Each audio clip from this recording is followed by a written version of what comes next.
Hello and welcome to my first squad video. My mate Ag, who's recently got a PS4, who's previously played Birds of Steel. I believe that was a guiding game on PS3. So he's seen my previous videos and wanted to play War Thunder. And this is one of the, I think it was the first day he was on the game, so obviously I can't exactly drag him out immediately, you know. The high tier, well, medium tier planes I fly, so you know, we're all in I-15s, we're against the Japanese, you know. Nice some low tier gameplay just to ease him into it. Previous to this we did some arcade battles. He seemed to be pretty comfortable in that, like having the cursor and everything, but obviously try to get him into realistic as soon as possible so you don't have to rely on the cursor to actually aim. But he did play Birds of Steel and he was pretty good in that, I believe.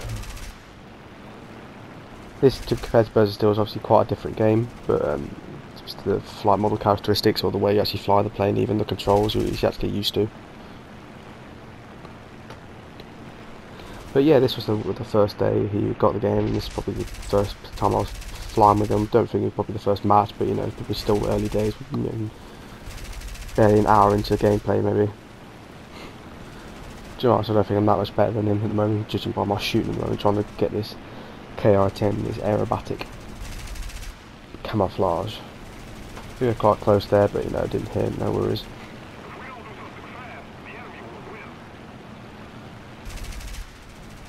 Almost friendly fire there, but there's my aiming is awful. I've got a bad habit going to sniper mode, even close quarters, just something I need to get out to.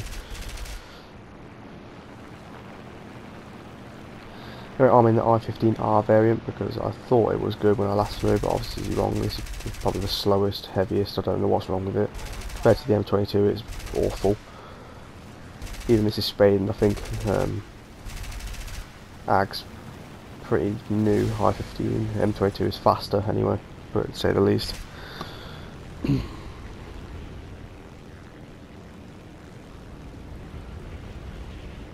Initially, I think we thought we were trying to be Britain because I'm not really sure why, but the Furies are not really an easy plane to fly, especially it's very slow firing 7.7s compared to these rapid firing Shikast machine guns. It's a difficult plane to get much out of. These are quite dangerous, really, especially in a turn 5, probably the tightest turning plane in the game, or one of them anyway.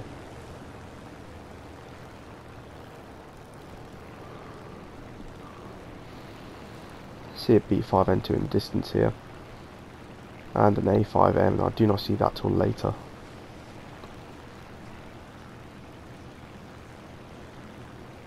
Anyway, quite a few planes off the team, including a Lag 3 and other sorts.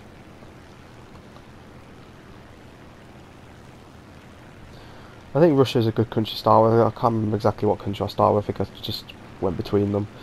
Probably why I had such a slow start to the game. I didn't really get a chance to get used to an aircraft, what it can do, what it's strongest at.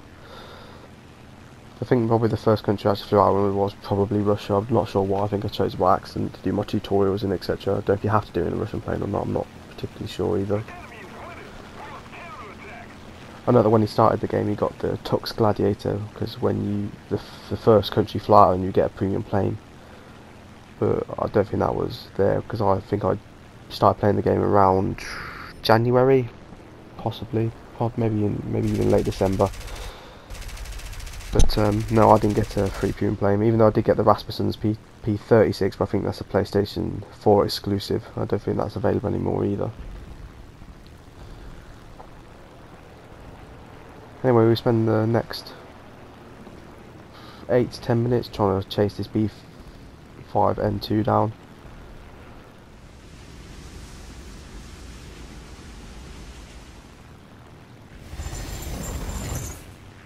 After about 10 minutes of chasing this fucker down, we're finally closing down on him. Louis is somewhat fallen behind.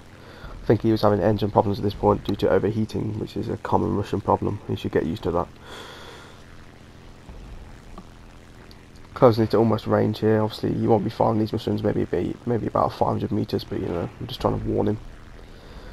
You never know, you might get the lucky snipe. So, and this plane's got ammo to spare anyway. It's not really anything to worry about. I think one problem Ag did have with this plane is gun jamming. I had a same book, but I remember when flying out these planes because they're such rapid fire machine guns, they overheat very quickly and therefore jam. I did see the A5M4 over my shoulder there.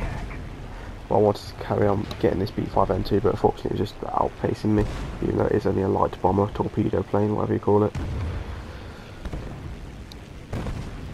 I'm split between here because I don't want the A5M4 just to go for AG. See, AG is caught up here trying to get these shots in like I am.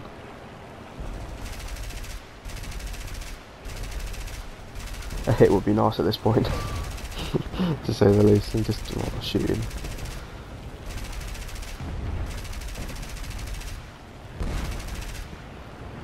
There's some minor hits on here, but you know, the ray gunner will snipe us eventually, especially if we've got a lack of cockpit armour, etc. The plane's basically made of paper.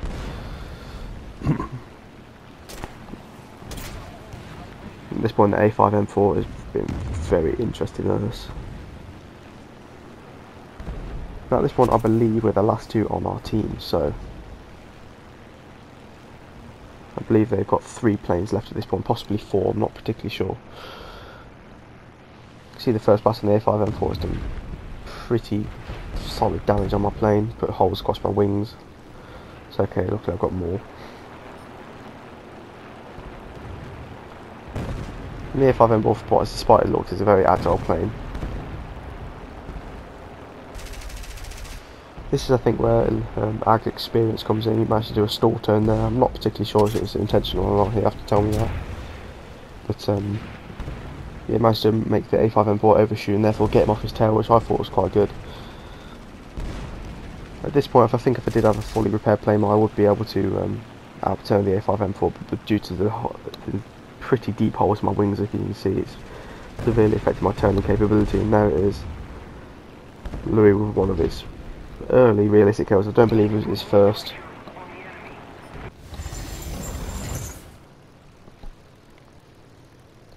At this point, before we return to base, I've got some pretty severe damage, and I think I was low on fuel at this point as well. I'm not particularly sure, but I don't think my plane is particularly combat effective anyway. But Louis decided to follow me back to the runway also. Pretty close landing here, but I wasn't really able to control my speed or landing trajectory as much. You can see how much the plane is yawing as well, because I've lost an aileron also. That was also affecting my turning capability.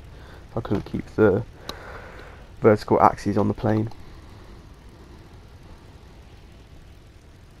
Decent landing there, despite the damage, a bit heavy, but you know, can't win them all.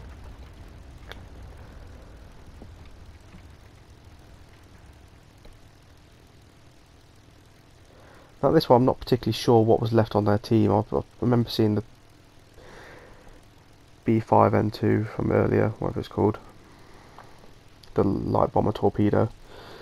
At this point I wasn't sure what else was left on the team. For example, it could have been another fire, so before we go looking for it, just so you confirm there that I believe the B5N2 has been killed, or it was that I was looking for, because I forgot its name.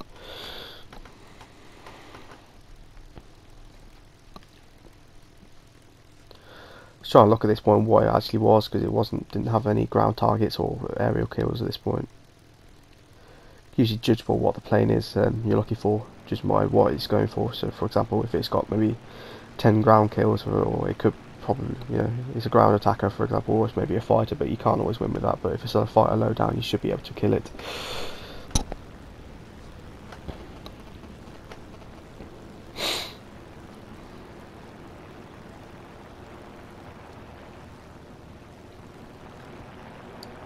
Taking off now and search for the final plane. I believe at this point we could win this match single-handedly almost, you know, as the rest of our team had died.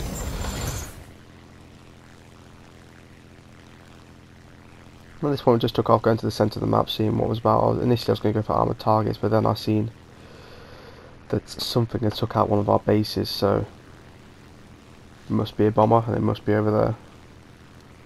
See the tickets on our account as well, so you know, we haven't got long.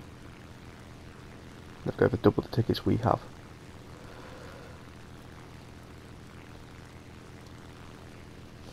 I mean, AG were on comms by the PlayStation network, you call it, I don't know. But anyway, you can see the KI-21 in the distance now, so At this point I was telling Louis, you know, I've seen the last plane come my way.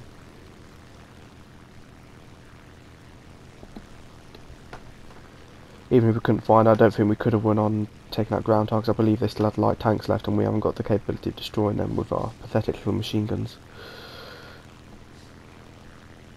I'm always a bit sceptical about taking out bombers in biplanes because the wing structures are so weak, for example, you know. I flew the KR-21, it's very surprisingly good plane, to be honest. I'm not gonna lie. The rear gunner is, one-eyed Bob as I call him, is very good. So I'm obviously a bit sceptical when I take this guy out. Hopefully we'll light him on fire and set out with no self-sealing fuel tank, so there's nothing burning and die. Yeah, a few clips in there, it's got to get me worried, trying to get the perfect angle of attack. Don't like smoking, that's a nice fuel leak there, hopefully get a fire also. I do like the R-15s in the sense they've got so much ammo to spare, you can't really hate them, but you know, what they lack in speed they make up more than in manoeuvrability. Get some decent hits in here, but obviously it's a hard target to hit as it is probably faster than us, you know, on a flat anyway.